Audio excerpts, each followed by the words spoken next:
Very nice. Judah's about to get them hot here. I would imagine there's going to be quite a few watching today after baseball. I was telling Judah I had to get a haircut of it. The ACC Network came up to do a documentary on Rondé and Tiki, and I had to look presentable for that interview. Oh, we should talk about that. All right, guys, the Jerry and Jerry show will go live here in a matter of moments. We got the freshly manicured, looking sharp Jerry Hootie Ratcliffe in the house, the Virginia Sports Hall of Famer. Now the summer break for the Hall of Fame sports writer. We'll catch up with Hootie and see how he's going to spend the dog days of summer here in the Commonwealth of Virginia. We may talk about a documentary with Hootie Ratcliffe. We'll, of course, talk baseball. It was a season that was still fantastic. Yes, it did not end the way we would have liked. The storybook ending was not there, but still a season fantastic nevertheless. We'll break it down with Hootie Ratcliffe today. Of course, the viewers and listeners are asking about that North Carolina game and whether an intentional walk should have happened. The reality is, ladies and gentlemen, is one thing we're all good at. It's playing Monday morning quarterback. Everyone loves the backup quarterback carrying the clipboard. If things had gone the right way, we would have praised Brian O'Connor for making the right decision. Hindsight, as they say, is 20/20.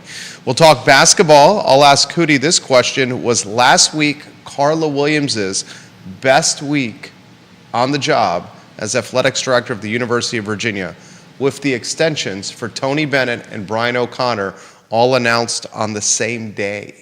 We'll talk about that with the Virginia Sports Hall of Famer. We'll talk U.S. Open golf and talk about the Virginia golfers and maybe my favorite tournament in golf out there. And how about a Virginia swimmer in the Olympics, Hootie? Yeah, that's awesome. I mean, that's front page news just about any other week. And she broke a world record in the process. Exactly. That was even better, I thought. 100%. The fact that it's happening at the same time that Virginia got ousted from the College World Series overshadowed the world record in Olympic news. But this is pretty big-time news here, folks, that we'll talk about on the program. Give the show a like and a share. Judah Wickower behind the camera. My friend, we could begin the program when you're ready, sir.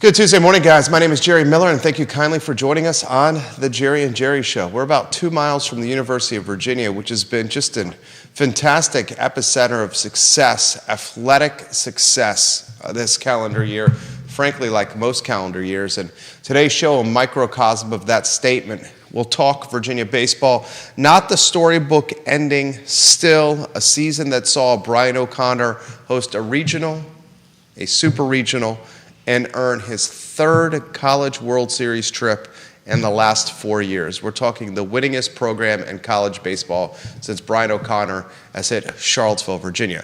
We'll talk a little bit of football today. We'll talk the extensions for Tony Bennett and Brian O'Connor, and I'm going to ask Jerry Hootie Ratcliffe this question. Was this past week athletics director Carla Williams' best year on the job since she's come to Charlottesville and take it over for Craig Littlepage? We'll talk golf, as the Virginia golfers in the U.S. Open have seen a magical weekend now conclude. And how about a Virginia swimmer breaking a world record and qualifying for the Olympics? What an easy time to do the job that we love to do. Judah Wickower behind the camera. We'll welcome the distinguished and dapper on a Tuesday morning, Jerry Hootie Ratcliffe, looking good right here. He's got a fresh cut. He's got a nice row back. He's got a suntan, sun kiss from the golf course. You're looking good, my friend. Feeling good. You look great. It's nice to feel good again. I went through a while during the winter where I felt beat down and run down, so I'm feeling really good now. A documentary. How about we start with that one on Rondé and Tiki Barber?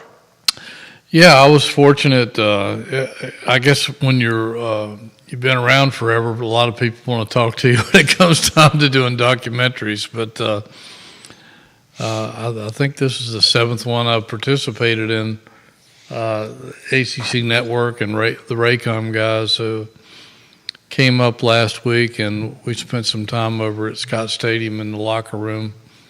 They're doing a documentary, working on a documentary on Tiki and Rondé Barber, which I think should be sensational. Their documentaries they've done have been excellent. I don't know how many people have seen them all, but not just on Virginia, although they seem to have done. I was talking to one of the guys in charge of the documentary, and he said, we've done a lot more on Virginia than we have just about anybody else, and that's true. But I was honored to be asked to participate in that, and had to go back and brush up on my Tiki and Rondé knowledge a little bit, although I've kept up with both those guys over the years. And that's one of the things about the job that has changed, Jerry, over the years, as I'm sure you've probably noticed as well, is that back in those days, you really got to know the players on a personal basis and could form a relationship. And most of those from those days have been lifelong lasting relationships. And I like to call Tiki and Rondé friends, and love every time I get to see them and interact with them, and had them on my podcasts and various things. We'll get them on here at some point. But it was fun doing that. You get interviewed for about an hour, and they may use 5 minutes of it, but that's the way I don't know how they do it. They amass hours and hours of interviews with various people, and how they weave that and blend it into the documentaries that they do. It's magical. It always turns out great. But also got to be very careful what you say, because they cherry pick a couple of sound bites. They do, yeah, and. I guess if you really screw up, they can go back and re-record it. But yeah, it's you're definitely on the spot. And you have to think. You have to think on your feet, and sometimes it's challenging, because they'll ask you about something that happened 30 years ago and expect you to have total recall, and sometimes you do and sometimes you don't. Renee Pettiford says, Hootie Ratcliffe, you are looking very sharp. And we will talk Carla Williams per her suggestion. And she wants to know where we were when we heard about the Tony Bennett contract extension. We'll talk all those topics. Renee, we love when you watch the program. I love, first, Renee, to highlight Rondé and Tiki Barber's impact at the University of Virginia. I have a story from my childhood that I remember of the Barber twins. Mm-hmm. I attended the University of Virginia. My brother attended the University of Virginia. My dad attended the University of Virginia. And as we were doing the college tours, my father and my mother brought my brother and I up to Charlottesville. And my dad's a UVA McIntire School of Commerce graduate. So, of course, we went into the McIntire School. And at the time, they had a board in one of the hallways with the average salaries for all the concentrations in the McIntire School: accounting, marketing, business, whatever it may be. And they put all the average salaries up. I mean, goodness, this must have been 1998, 1999, somewhere in that range. And at the bottom of this salary list, there was an asterisk, and it said, "This does not include Rondé and Tiki Barber, who signed multi-million-dollar NFL contracts." You know the impact of the Barber boys more than anyone. Can you put in perspective Rondé and Tiki Barber, what they meant to the University of Virginia, and the impact on and off the gridiron? Well, I think they're two of the greatest ambassadors of the University of Virginia that they've ever had to walk through here. Not only were they great athletes who went on to succeed, but they were both brilliant students. And a lot of people don't realize that, how smart these guys were. They were incredibly intelligent guys, and just great people. Their mother, Geraldine, did an incredible job raising those twin boys, and they'll be the first to tell you to thank her for the way they were brought up. But she's did a remarkable job, and again, just good people. So many stories about them that I was witness to, and one of them, just to show you what kind of people they are and were back then, as young men, very young men, who sometimes don't maybe have a total perspective of the world. Was my son was injured badly in a car accident, and I spent most of July and part of August by his side in two hospitals in Norfolk and in Charlottesville. And when he came back to Charlottesville, Tiki and Rondé, unbeknownst to me, showed up one afternoon or evening at the hospital when I wasn't there, and brought my son an autographed football and gave it to him because they knew what a big Virginia fan he was and how much of a fan of Tiki and Rondé that he was. And they just did that. Nobody prompted them to do it. They just did it out of the goodness of their heart. He still has that football, and they spent time with him, and that was very meaningful. And they did a lot of things like that over the years then, and I'm sure now. I think Rondé lives in Tampa and Tiki lives in, Connecticut or New Jersey. Since his wife was on the Housewives of New Jersey for one season, I think they wisely got out of that deal. But that's just the kind of people they are. And again, great ambassadors. They've both been brilliant in their careers on and off the field. And now Rondé's in the Pro Football Hall of Fame, and Tiki should be, and hopefully will be somewhere in the not-too-distant future. You're talking broadcasters, you're talking children's book authors, you're talking podcasters, you're talking guys that pretty much would have had success in any career they'd chosen. Absolutely. I know Rondé works with a charity golf tournament in Tampa that raises lots of money for, I think, children. Tiki has been in a soap opera. Was in a Broadway play. He's done a little bit of everything, TV, radio. I guess he has a national radio show now, but these guys have been everywhere, and just, again, outstanding athletes. I mean, Rondé did some things with the Tampa Bay Bucks that will probably never be done by a football player again. And Tiki, when he left the Giants, he was among the top 25 rushers in NFL history, along with Thomas Jones, another UVA guy who took his place when Tiki graduated.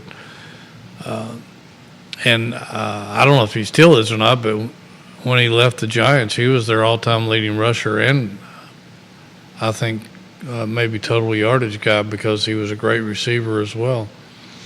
So we're talking about maybe the most successful athletic twins in pro sports history. Yeah, absolutely. Absolutely. And you talking evangelist guys for the University of Virginia.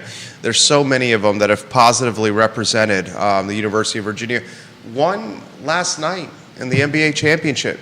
Sam Hauser. Sam Hauser, a meaningful role in the NBA Finals. Sam Hauser. I was watching him last night.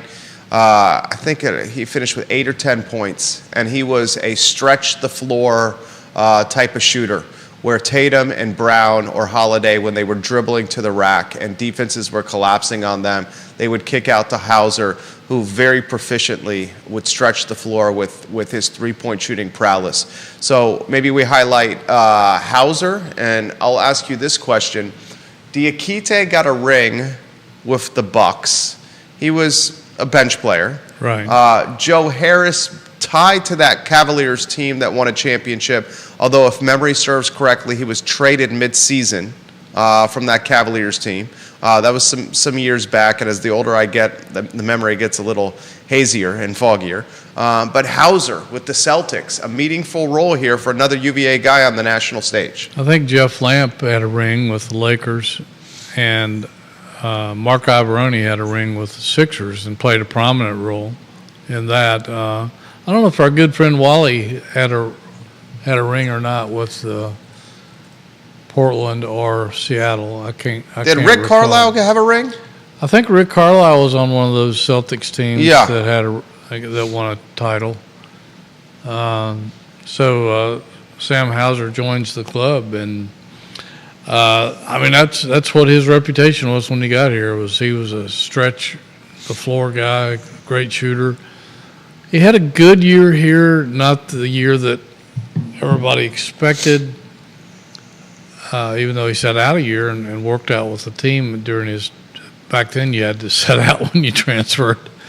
But we heard stories about him in practice that redshirt year that he couldn't be stopped. He made everything, and I think that probably raised the expectations to a unbelievable level. So when he did play, people expected him to make every shot he took. And had he been around here maybe more than a year, he might have become that guy that never missed. But That was a talented team. that was a talented team. I don't. Jay Huff was on that team. That team never didn't. They did not live up to expectations. No, they sure didn't. Or to talent. And Trey Murphy was on that Trey, team. exactly. On paper talent, you're talking about a handful of pros on that team, and they didn't meet that on paper talent. Right. And, that's one of the teams that probably should have done a little bit more than it did. We'll talk basketball with the Tony Bennett contract extension, the Brian O'Connor extension. I'll ask the Virginia Sports Hall of Famer Hootie Ratcliffe if that was the greatest week in Carla Williams's tenure so far in Charlottesville, the athletics director at University of Virginia. But first, we'll go to the College World Series here. It was not the storybook ending we wanted. Regardless, a fantastic season. They host a regional. They host a super regional. They're playing in June. They were a whisker's hair away from beating the Tar Heels. All the Monday morning quarterbacks are saying an intentional walk should have happened in that bottom of the ninth inning, that maybe 2 intentional walks to load the bases to create an out at every base. I'll ask you about that. Still, we'll start open-ended. Virginia Baseball, College World Series, where do you want to begin? Yeah, I think overall it was an incredibly successful season. A lot of people didn't think they could get there because the pitching really transformed over the season. A couple of guys that they were counting on got injured right off the bat, and they weren't available, so they had to scramble to come up with guys, a rotation that would work. And you can consider how many games these guys played, well over 50 games, I guess around 60 games. And up until the College World Series, they only lost back-to-back once all season long. It's pretty remarkable. Very remarkable. Incredible offense. Rewrote a lot of the offensive records for the program, including home runs. They destroyed that.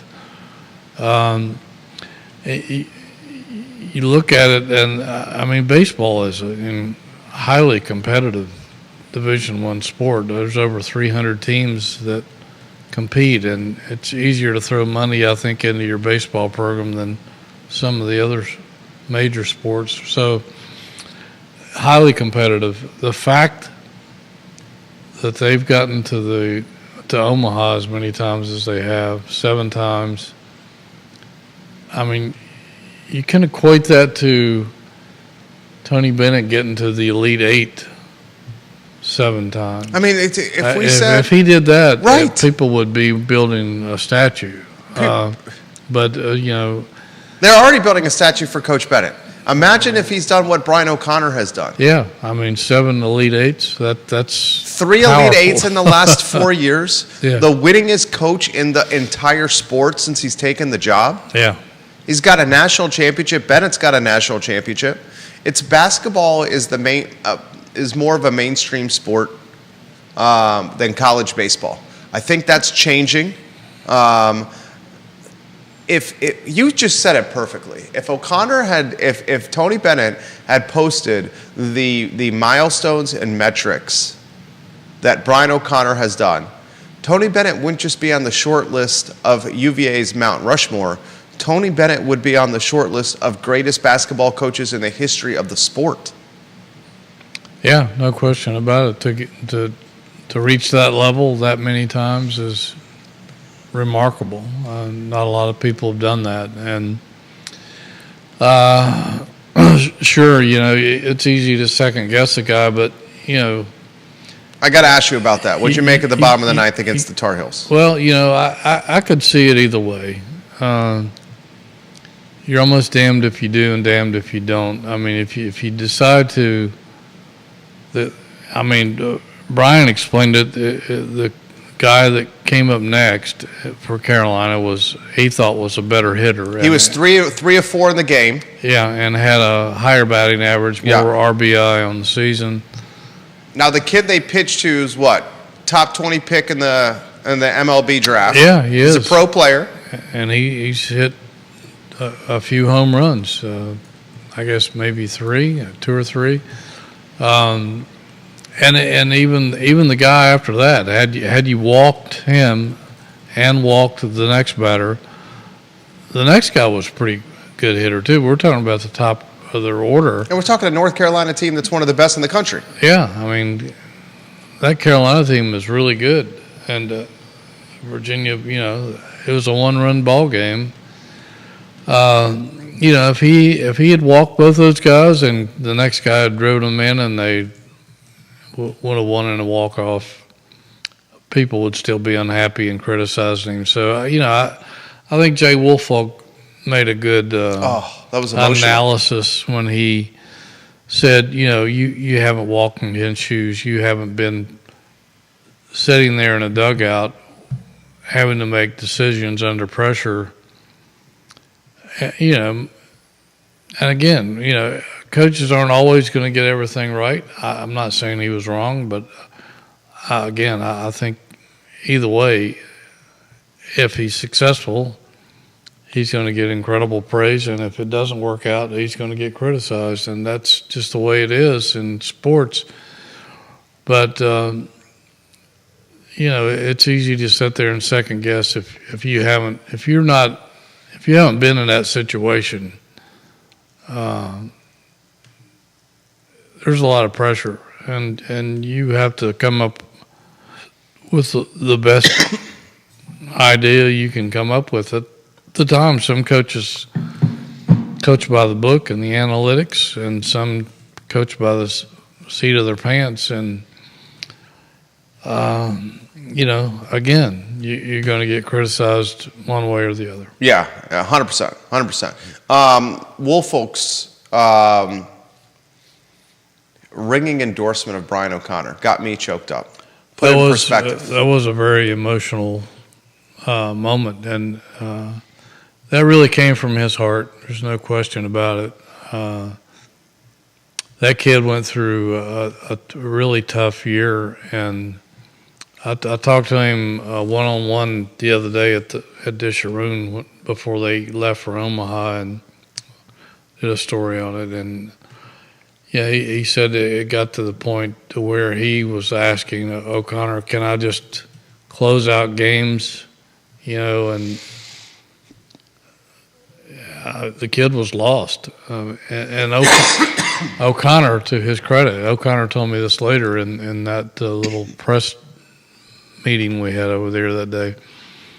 He said, I had Jay in my office, and I told him, I said, I think O'Connor handed him a stat sheet, and he told him, he said, tear it up right now. And he tore up the stat sheet, and he says, starting with a clean slate right now, don't worry about it. It's not how you start, it's how you finish.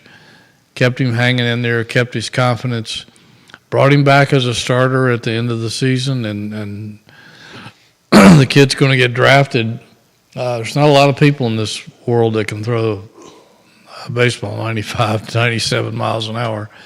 So he's certainly going to get his opportunities. But that's kind of when we had O'Connor in here in this seat right here a few weeks ago, you could tell what kind of guy he is When we had and how O'Connor much he here loves his players. a few weeks ago, Hootie, I was ready to run through fire for the man. I could see that. I had goosebumps. Yeah. I mean, he was a fiery, passionate leader, and he was doing it in the most sincere and genuine way. I mean, I can't even imagine if you're spending an entire season, the ups and downs of a sports season with him. Exactly.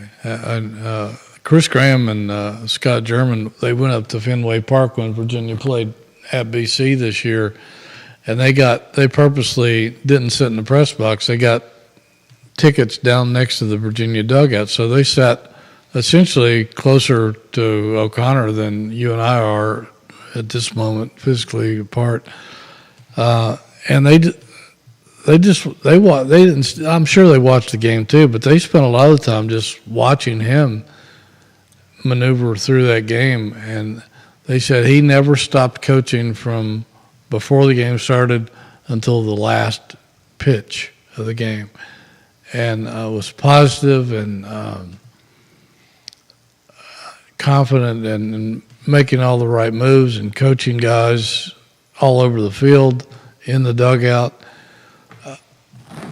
That's just the way he is. And that's why he's the winningest coach in the country over the last 21 years. Absolutely unbelievable. What stood out to you about the team?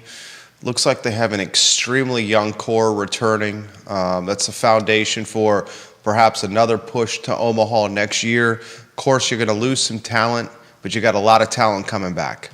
Yeah, I mean, the coaches can tell usually how much talent they have on a program and where they might end up. I remember back probably more than a decade ago, and I said I can't remember what team it was, but I said, you think this team is a Omaha team?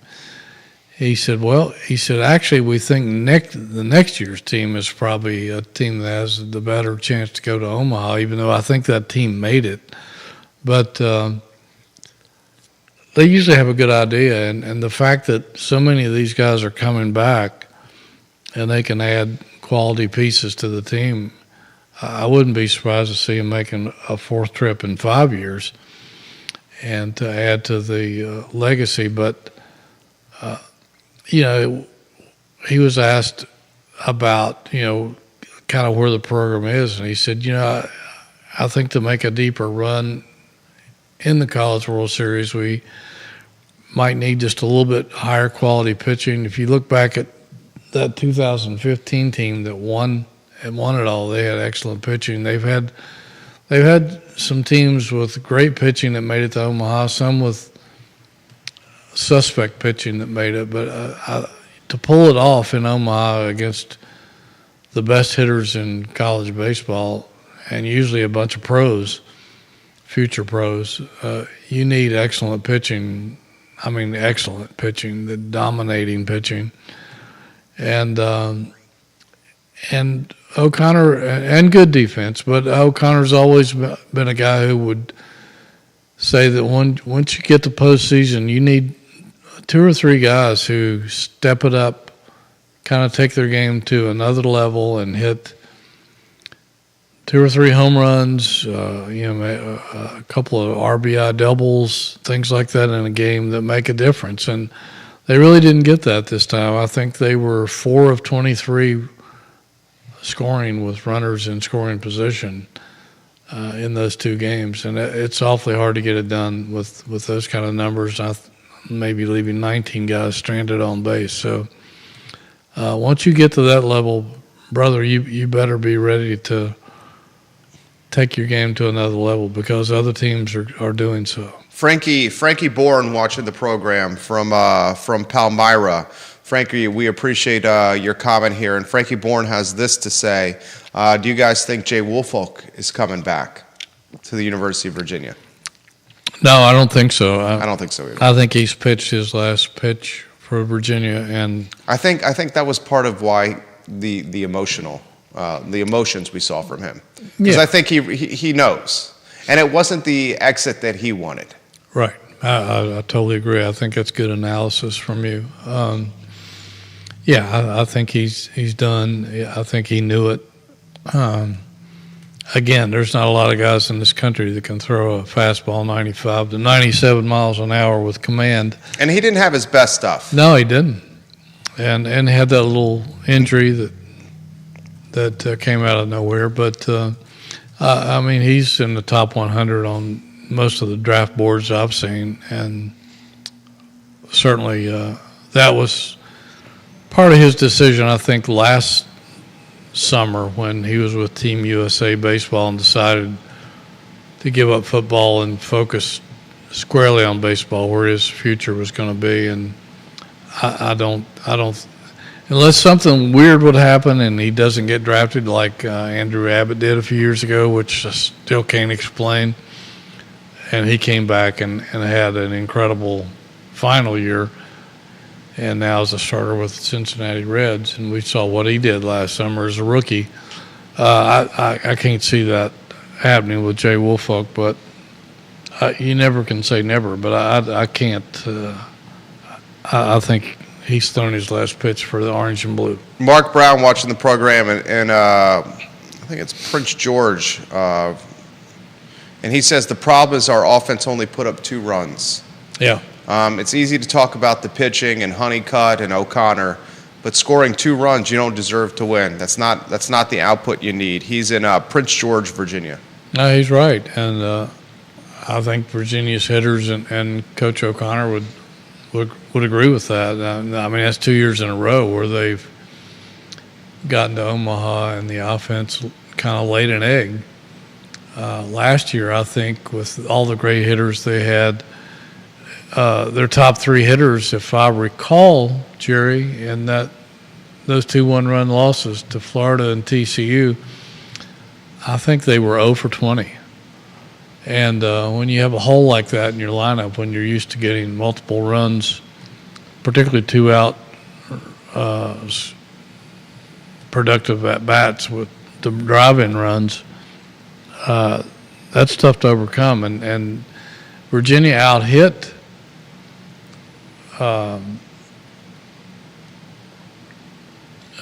had more hits than in that second loss, but they were all scattered out, and again they left so many people stranded on the base paths, particularly in scoring position, and you just can't do that on that level. It just doesn't work.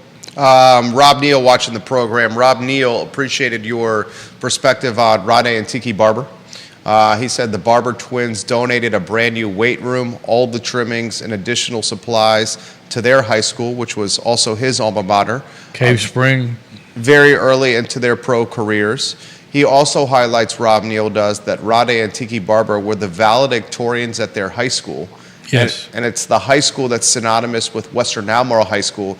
Why he's highlighting this, I don't want to assume, but I know Western well, is Western's a very high-performing academic school. Right. So the fact that he's comparing Cave Spring to Western and the Barber twins being valedictorians is highlighting the fact that they're academic stars and athletic stars. Oh, he made a great point, and we, as media, it was evident from early on just how different these 2 guys were. They came here as certainly they had to mature into young men, but they were outstanding from the day they walked on grounds. And it was so funny. I remember talking to Geraldine, their mom, one time about them. She said, "I don't think they've ever spent a night apart because they obviously lived together growing up with her, and then at UVA I guess they roomed together, obviously, and they were identical twins. And there, the stories about identical twins feeling and thinking the same. And Rondé out at Lake Monticello, Rondé played with me. Tiki and Rondé both played in this. It was 100 holes of golf in one day. Charity event. 100? 100 holes. Started at almost at sunrise and finished in the dark. And Rondé was my partner, and Tiki was playing with another group. It was only the second time Rondé had ever played, and I remember, I don't know, it was 4 or 5 holes into it. He made a par on a par 3, and it was the first par that he'd ever made. He was so excited, and he called Tiki and told him about it and was bragging about it. And Tiki called him back a few holes later and said he had a birdie, and it was just like that all day long. They were just inseparable. They had to keep sharing their accomplishments with each other, even though they weren't playing together. And that's just the way they were. They were always together and always thinking about each other and their well-being and pushing each other to greater heights. I mean, can you imagine growing up in the driveway and you got a brother that's identical age to you? I can't imagine. Same physicality as you, same as athletic ability as you, as competitive you, pushing you every day in every aspect of your life. I can't. I mean, competing and dunking Oreos in your milk glass. Competing, like my brother and I would compete at everything, running up the stairs. I mean, and we were 18 months apart. Imagine being the same age and that God-given ability. And looking just like you. Right. I mean, it's just... I can't imagine it. I really can't. I can't relate to that. That's absolutely amazing. Guys, we got a lot of comments coming in. This one's coming in from the Baltimore area. And they want, Thomas wants Hootie to put into perspective Brian O'Connor's coaching job this year and asks if this is one of his best ones yet. Hard to compete with a national championship, Thomas, which Brian O'Connor certainly has. On the short list of one of his best ones, but I'll give the mic to the Virginia Sports Hall of Famer here. No, I would agree with you, Jerry. I think you were spot on in that analysis. I think it's one of his better jobs because, again, they had the pitching struggles. And they've had that a few times in recent years and still managed to get to Omaha, which speaks volumes about how his coaches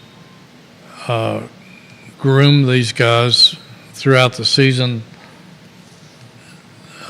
bringing them along to where they become incredibly useful at the right time. And this team seemed to peak at the right time. I mean, they were unbelievable in the regionals and sub-regionals, going undefeated against an SEC team and a team that knocked out an SEC team to get here, Kansas State. But was it his best team ever? No, but it had its faults. But the offense was unbelievable until they got to Omaha. Unfortunately,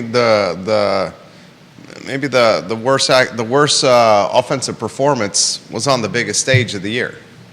Yeah, and that's 2 years in a row. And it's baseball. It's hard to, it's baseball. And, you're going to face elite pitching when you get to the College World Series, and we've seen that. I mean, it was dominating pitching last year and this year that silenced Virginia's bats to a degree. So we'll talk Carla Williams. Extensions for both Tony Bennett and Brian O'Connor announced on the same day. I take that topic and I parlay it into, is this Carla Williams' best week on the job last week since she's taken over as athletics director at the University of Virginia? Arguably so. I know Jenny Pettiford asked where we were when we found out the news. Unfortunately, Renee. I think she goes by Jenny. But anyway, anyways, I was on the golf course. I was over at Stony Creek playing in the Virginia Sports Hall of Fame golf tournament that they'd use as a fundraiser for the hall last Thursday afternoon when the news broke. And so I didn't really I actually didn't know about it until the round was over. Because obviously you're not paying attention to your phone during the golf tournament. But I found out after the tournament was over that they both had signed and had to hurry back and address that. But yeah, it was a great day to be Carla Williams, because not only did she secure two of the greatest coaches in UVA history, but only a few days before, she opened the Football Operations Center, which was a major accomplishment for UVA sports, and cut the ribbon, I guess, on for the Olympic Sports Building, which is going up right beside of it. And so, yeah, she had a great week. Brian O'Connor and Tony Bennett, if the contract is an indication, this could be their final stop on the coaching journey, and it certainly makes yours truly very happy. I can't think of better guys to lead both programs. We highlighted in previous weeks guys that would make the Mount Rushmore of Virginia coaching.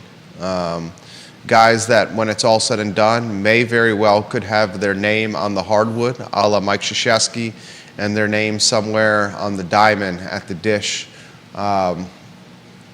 Special guys leading programs that have become, in a lot of ways, the face of the athletic department.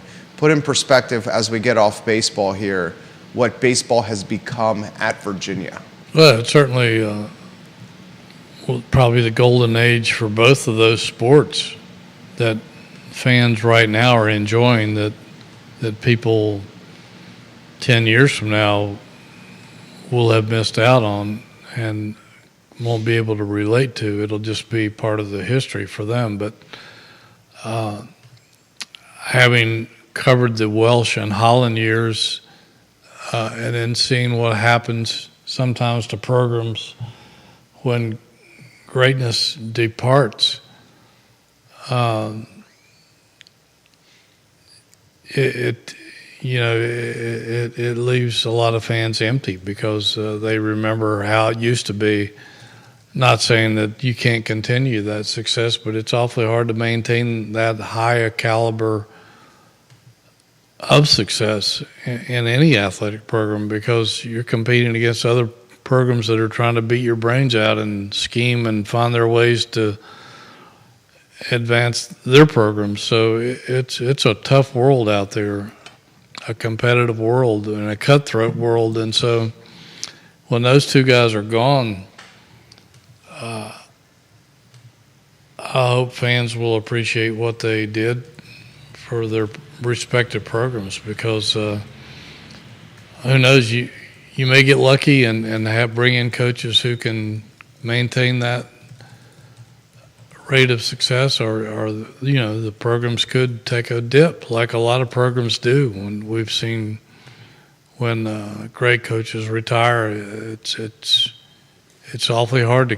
continue that kind of productivity. And I mean, look at what Tony Bennett's done for this basketball program.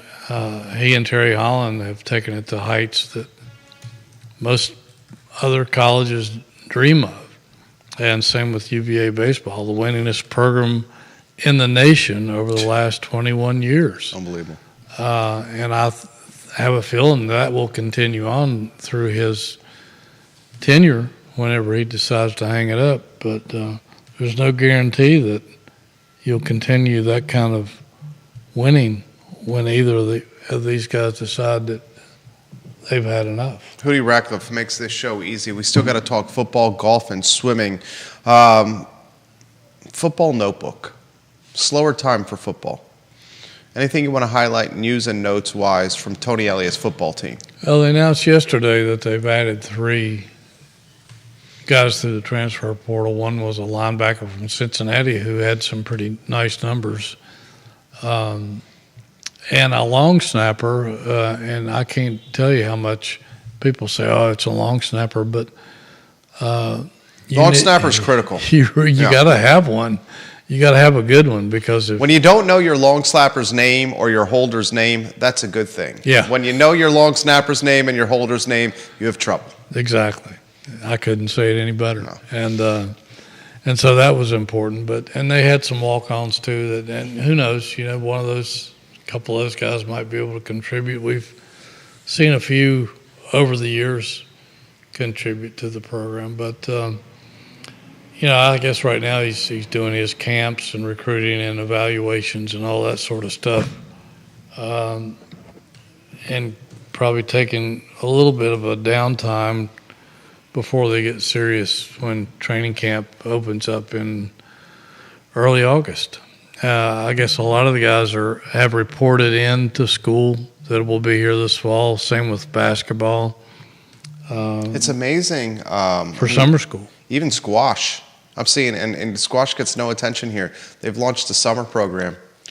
Big college sports, top to bottom, has turned into almost a full-time profession for these student athletes. It's year-round. They're taking 3-week training sessions. We're talking squash. 3-week training sessions for these athletes. They take a class. They get ahead so they can take maybe 12 credits during the season. They're training hard for 3 weeks, so they're ahead preseason. And this is squash. I mean, imagine what the football, the basketball guys are doing right now. It's big time. It's almost a pro athlete's lifestyle. Yeah, well, basketball guys will be playing pickup games and doing some one-on-one, I think, work with the coaches. I think NCAA allows that now. The football guys will be doing summer conditioning and 7-on-7, I guess, drills. Baseball guys will be headed out all over the country to play in summer leagues.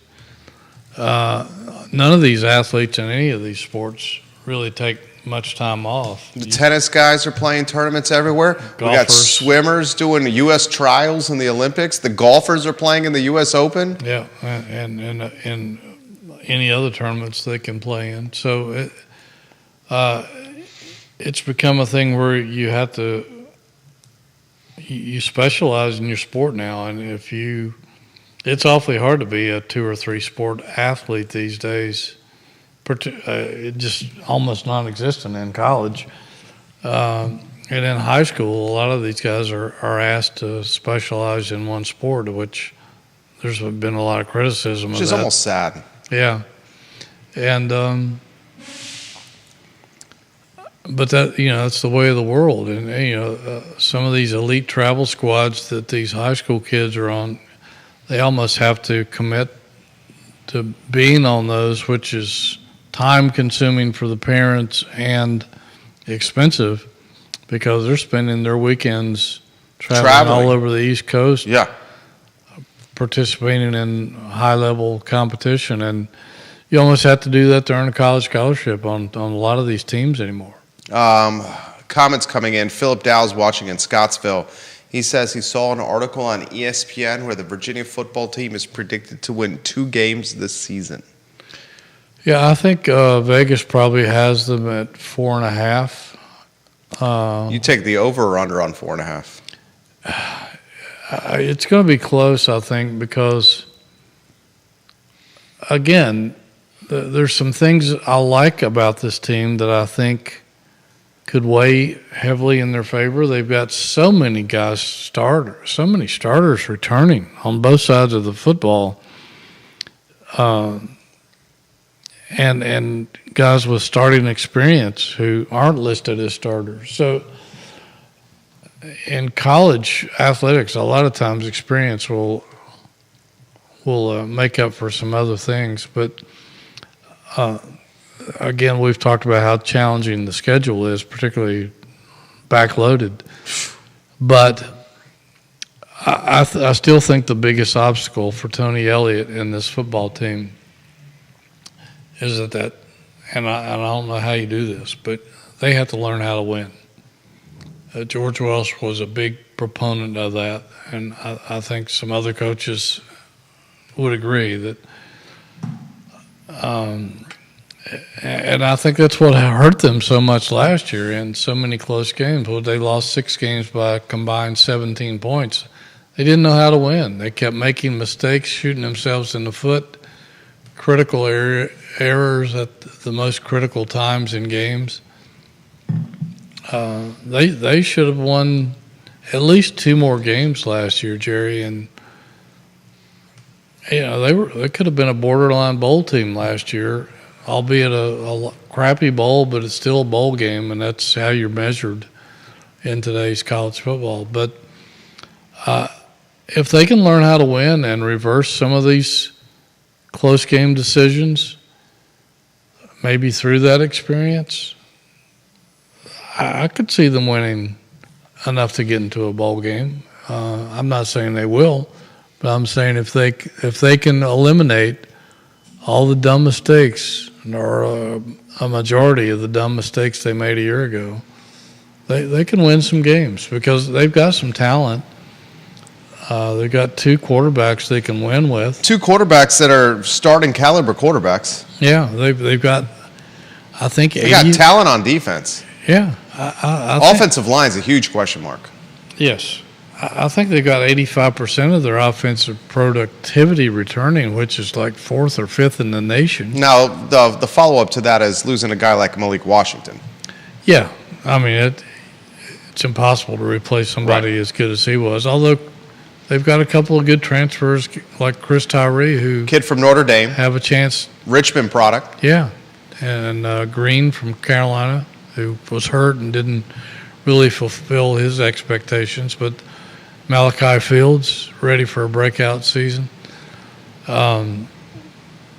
They've got some guys with a lot of potential. If they can find a way to bring out the best in those guys, and again, I think the biggest thing is to eliminate the dumb mistakes that they made last year. They have a chance. Yeah, they'll win more than 2 games. I think that's a silly projection on ESPN's part. I think they'll also win more than 2 games. You open the season with Richmond. Now, some of these games in the beginning of the year are in a lot of ways must-win games. With Richmond, you got a Coastal Carolina team that you'd probably make an argument that is a must-win game, although you're on the road there. Hootie makes the point that the back half of this season is brutal. Louisville at Scott Stadium, Clemson in Death Valley, North Carolina, Scott Stadium, Pitt at Pitt, then Notre Dame in South Bend, SMU in Charlottesville, with SMU looking to make a statement, and a Virginia Tech football team that's had Virginia's number, and that one's in Blacksburg at Lane. Hootie, we are just over 2 months away from the opener. Yeah. And you made a great point, too, that a lot of this success or failure is going to boil down to that offensive line. And even though a lot of those guys are returning, they still haven't proven that they can get the job done. And I think that's going to make or break this football team. I mean, you look at what happened with the quarterback play last year. Tony Muskett, the entire campaign injured, running for his life. Calandria running for his life. And yes, he's made some bad decisions. He was a freshman taking care of the football. But a lot of those mistakes he made were because he was out of pocket running literally for his life and having to throw off the back foot, having to throw on the run, having to throw with a backer in front of his face. They really didn't have a lot of time to just assess what was in front of them. Yeah, talking to Jay Woolfolk last week about, he said, that's one thing I don't miss about football is somebody trying to knock my head off every other play. So he got it. He understands. And it's tough playing quarterback, but it's even tougher when you don't have a lot of protection. And what was it? Who was it that told you this? And then you told me all running backs run the same when there's no holes in front of them. Was that Al Groh? That's a famous Al Groh quote. And couldn't be any words truer than that. And Kobe Pace, we've seen what he could do at Clemson. He was a starting running back there for a while. But again, you can't run through a wall. So maybe Earl Campbell could, but there's not many Earl Campbells out there. But the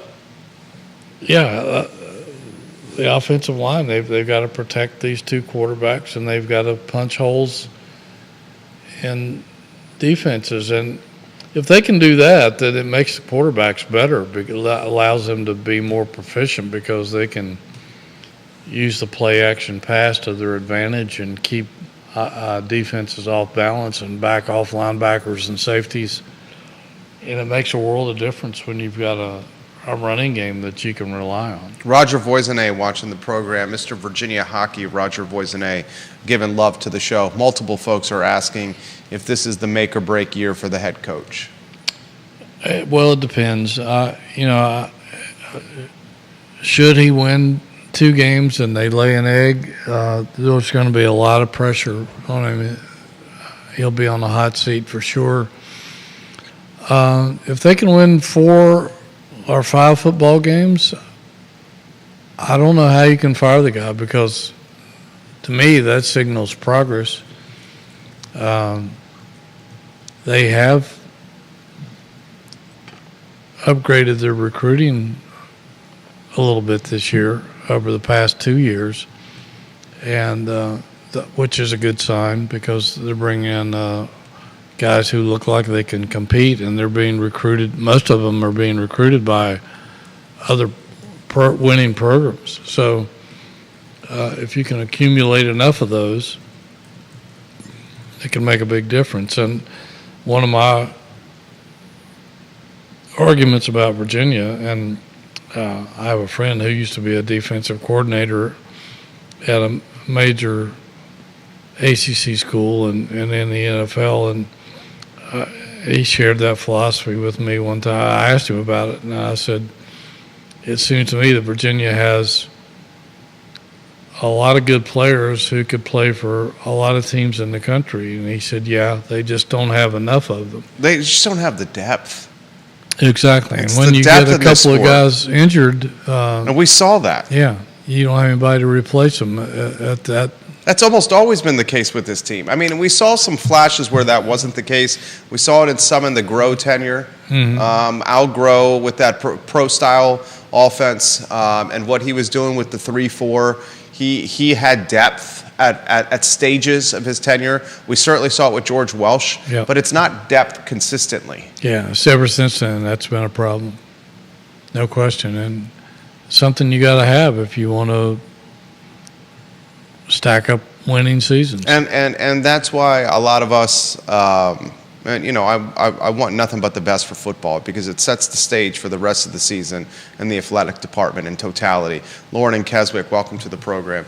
When the football team is doing well, the fan zest or the fan passion, the interest carries over throughout the year. And guys like Hootie and I, we're blessed to almost piggyback off that interest when football is doing well. When football's sour and not doing well, that bitterness just resonates. And folks that, like, especially Hootie, folks like me that do this where we're talking media and sports on a regular basis, that bitterness can even wear on us covering it. Yeah, because you feel like you're watching the same game. Right. You feel like you're writing the same story week after week, and that gets old. It gets old. Yeah.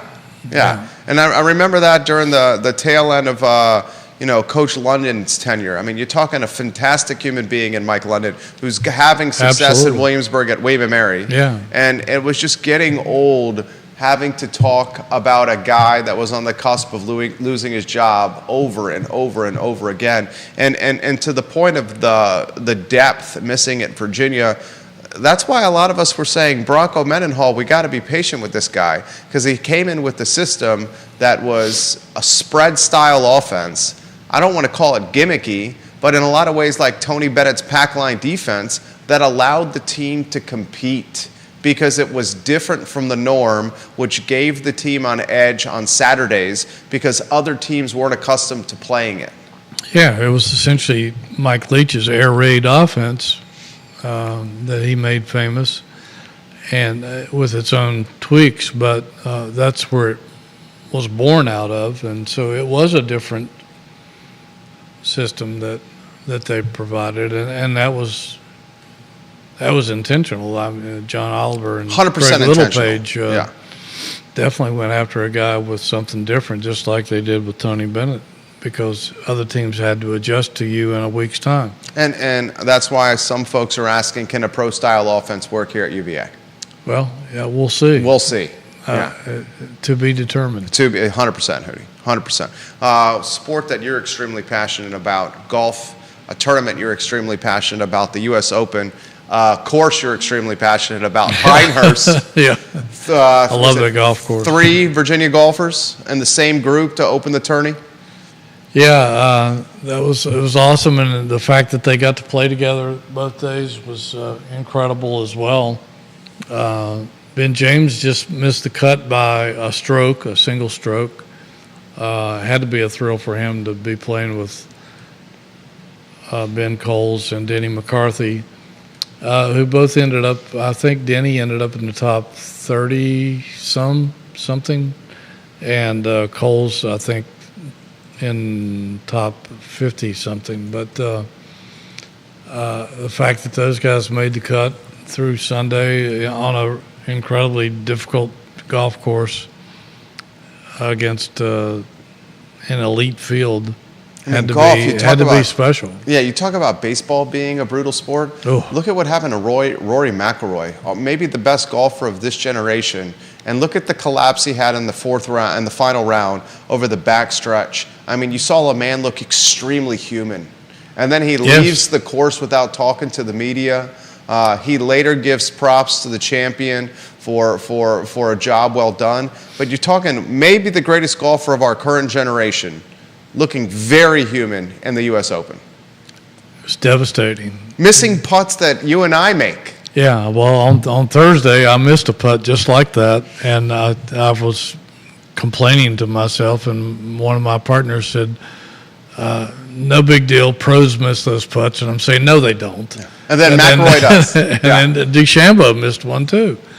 2.5 footers, 3 footers. I mean, that's golf, and sometimes you think it looks easy, but sometimes there's a subtleness on those greens that you don't see, and it can make a golf ball do some funny things, and it can catch the edge of the cup and roll out, lip out. Sometimes you may not be 100% focused, and your putting your club putter's face may not be precisely where it needs to be, and it's just a teeny little bit. And you push the putt. And you push it or pull it, and it doesn't take much to miss a putt. And you got to feel for the guy because, like you said, he's not only one of the greatest golfers of our generation, but he's a good guy. And going through some tough stuff. He is going through some tough stuff on and off the course. Yeah. And you know, life ain't easy, and he's just Exactly. He's living in the global spotlight. Exactly. And all plaudits to DeChambeau. He's a breath of fresh air for the sport. Oh my gosh. He's changed himself. He didn't used to be a people's champion. He used to be a guy that was hard to deal with. Bristled. And Same way Payne Stewart was his hero. 100%. And said. Payne changed, and DeChambeau changed, and how refreshing it was to see him out there on the grounds at Pinehurst after dark, 2.5 hours after the tournament was over. Most guys are gone. Most guys are out at the celebrating. bar. He's out there signing autographs and taking pictures. He was interacting with fans and signing autographs during the round. Yes. During the final round of the greatest tournament. Well, some would say the Masters. I love the U.S. Open. I love them all. I love the U.S. Open because it's different every year. Exactly. That's why I love the U.S. Open too. It's a different course every year. Yeah. He's interacting with fans and signing autographs while walking the course. Yeah. And it was touching to see him walk past the kid that was in a wheelchair. Yep. And just stopped and signed his hat and gave him two high fives. Yeah. I mean, that's, you just don't see that. Right.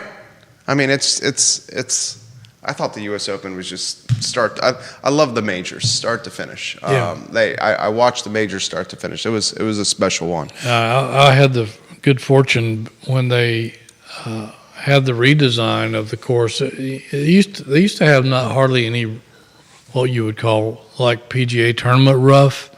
It's mostly just pine needles.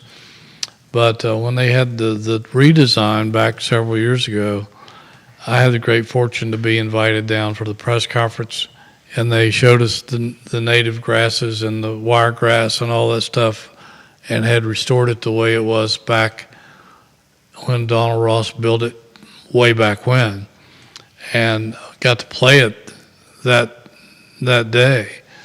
And I've played it a couple of times since then, and it's so different than anything else that you find in this country. And it's just an incredibly challenging golf course, as you saw. I mean, the fact that DeChambeau was able to be as inaccurate as he was off the tee and end up in that wiregrass so many times and still made incredible shots and pulled it off was remarkable. I like the tournaments, and one of the reasons I like the majors, one of the reasons I like the British Open is I like the tournaments where you see the pro golfers, where a lot of these other tournaments, they're 24 under par after 4 rounds. I like the tournaments where they're basically close to even. Yeah, the regular golfer can't relate to 24 under par. Yeah. Most guys, if they make a birdie during their round, that's a celebration excited. for me. Yeah. If I make a birdie or two a month, Hootie, I'm happy. Exactly. So, all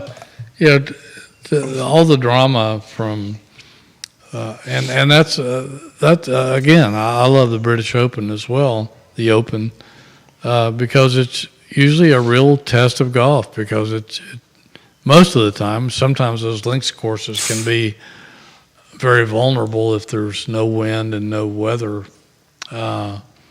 because they're flat and hard. And I got a taste of that when I got to play out at Bandon Dunes and Pacific Dunes in Oregon a few years ago, when they're sort of oceanside links courses, and it was so different hitting a golf ball, and you're used to it going X amount of yards off the tee, and you go out there where you think your ball should be, and it's another 75 yards or 100 yards further than you thought, because you got incredible roll from how hard the ground is. So it's so different, but it's still that's why I like the U.S. Open and British Open so much, is just because there are different courses every year, and they're usually incredible challenges for the golfer. 8 guys for the entire tournament under par.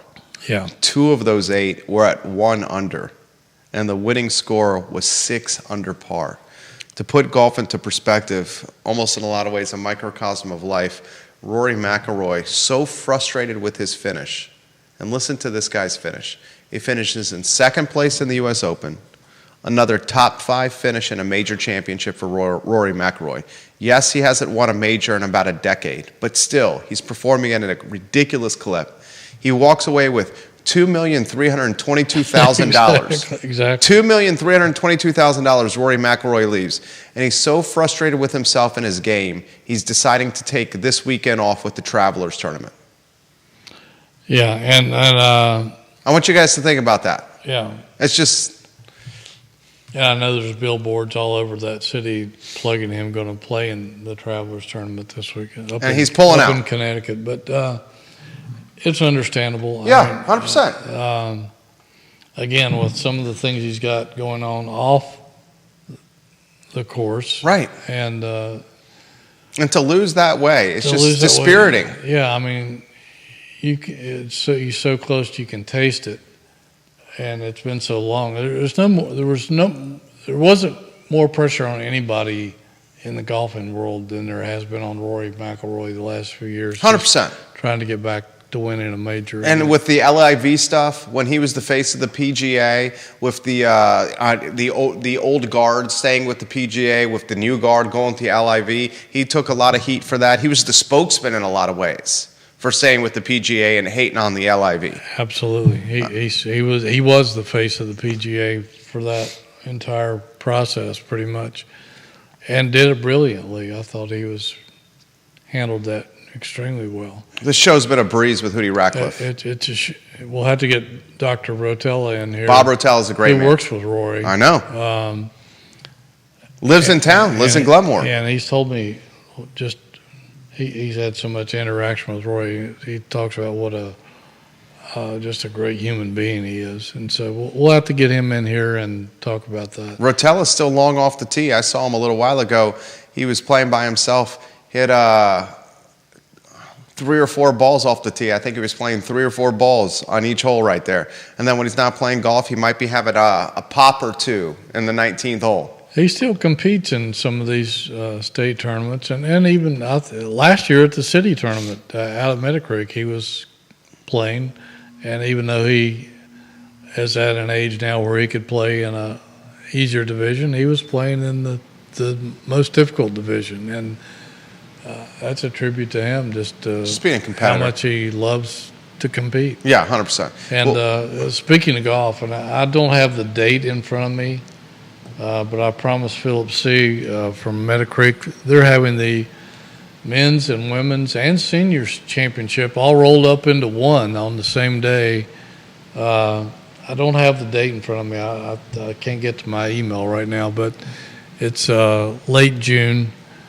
For some reason, 27th or 29th kind of jumps out at me, but if you're interested in playing in any of those divisions, men's, women's, seniors, super seniors, just check out Meadow Creek's website or call the pro shop, and you can get all the information you need to compete. And the only tournament really that we have left in Charlottesville, other than the Kenridge, which has turned into more of a college invitational, but this is really the only tournament left. You know, when I was working for you at the Progress, when you were the editor, we had a boatload of tournaments because I'd go out there and cover them with you. Yeah. What are they going for? The Battle Trophy? The Battle Trophy. I enjoyed getting to know the golfers with you. Yeah, they're great guys. The golfing community here is strong. I mean, as Rob McNamara said recently, he said, if you look around at Charlottesville, and we have as many quality golf courses as we have here for a city this size, it's almost incomparable. There's not many places in the country where you can find that.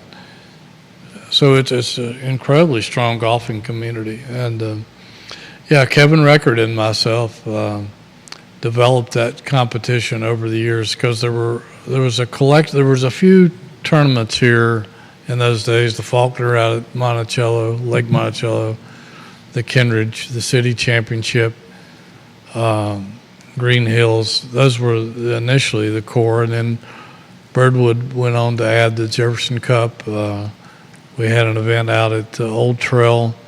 Spring Creek came alive with the Cannon Cup.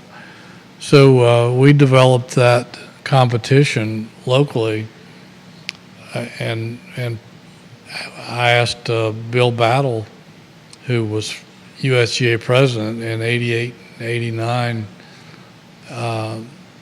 if we could name the trophy after him, because he had been so important to the golf world in this community. Had a lot to do with Birdwood being developed. And he allowed us to grace the trophy with his name. We handed it out to our golfer of the year every year through the points competition, through those tournaments. And we also awarded points. So we knew we had good golfers here. We wanted them to compete more around the state, so we gave them points for the state amateur and state open. And it helped really develop a couple of generations of good golfers out here in this community. It's a shame we don't have that anymore, and I guess COVID kind of ruined it all, but maybe someday we'll get back to it. But Charlottesville area was the envy of the state because nobody else had competition like that, and so hopefully someday that it'll come back around again. Highlight, as we close the program, Virginia swimmer, world record holder, future Olympian. How cool is that? I watched it. I just happened to have my TV on, about to doze off when the swimming came on from Indianapolis, and I said, yeah, I bet Gretchen Walsh is going to be competing here in a few minutes. And she was in the second race of the evening, and I watched her, and it was so joyous watching her break that world record. She didn't know that she had broken it until she looked up and saw the time, and gosh, she was so ecstatic, and so was her family. I was second Olympian in her family. Her older sister had won a silver, I think. So how happy can you be for her to not only be an Olympian, but to have a world record in her pocket and representing UVA? I mean, it's fantastic. Todd DeSorbo has built a dynasty at UVA, and I think he's one of the Olympic swim coaches. I believe he's one of the coaches. Sarah Buchanan, thank you for interacting with the program. We appreciate you. Hootie, this show's been a breeze. Folks, we just went an hour and 16 minutes of just having fun, talking sports. Shows like this, Phelps says, great show. Thank you, guys. We appreciate you. I love doing this. Go to the man's website. It's Jerry Ratcliffe, jerryratcliffe.com, jerryratcliffe.com. Anything Virginia sports related, jerryratcliffe.com. We appreciate you watching and listening to the program. Judah Wickower behind the camera, thank you kindly for keeping us on air. MVP. Absolutely. The show airs on Tuesdays. The I Love Seville show, guys, is up about 58 minutes. So long, everybody.